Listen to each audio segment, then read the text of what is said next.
Hello, I'm Mona, and welcome to my garden.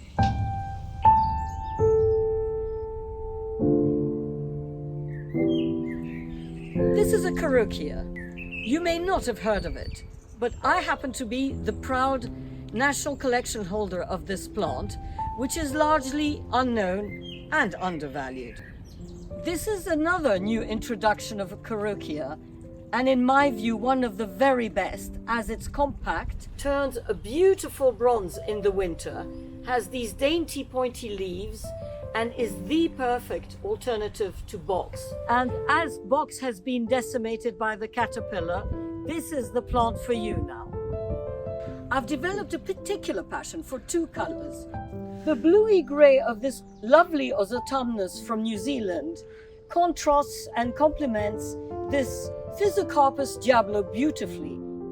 These represent the yin and the yang, the masculine and the feminine. And this is the theme that runs throughout the garden. This steel panel, designed by J. Cockrell, which was my brainchild, represents in the two colors, the weathering steel and the bluey grey, colors of the plant prevalent in the rest of the garden. It's taken me 20 years to build this garden. I started off mainly with Mediterranean plants, and then the scope broadened, and now we have plants from all over the world, mainly New Zealand and Australia. The hard landscaping plays a great role, like this fountain, the Corten steel panel, and the sculptures and the granite wall. This sculpture is the creation of my great friend Stephen Buckley, who is also responsible for building this 40-meter granite wall. As you can see, I have my very own Michelangelo at my disposal. And this masterpiece is by Ed Elliott, which he created out of red cedar. One of my prize plants, Lophomertus Catherine, another stunner from New Zealand. Plants can also be turned into sculpture. This bamboo I've turned into a wedding cake, as I love working with plants, turning them into sculptures. I created this gentle slope in order to plant plants that liked it very free draining.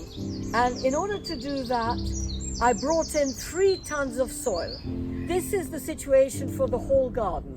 In order to plant these free draining plants and stop them being waterlogged, 300 tons of material needed to be brought in from the top of the road down the alleyway on the side by wheelbarrow over the last 20 years. This is my carokia hedge.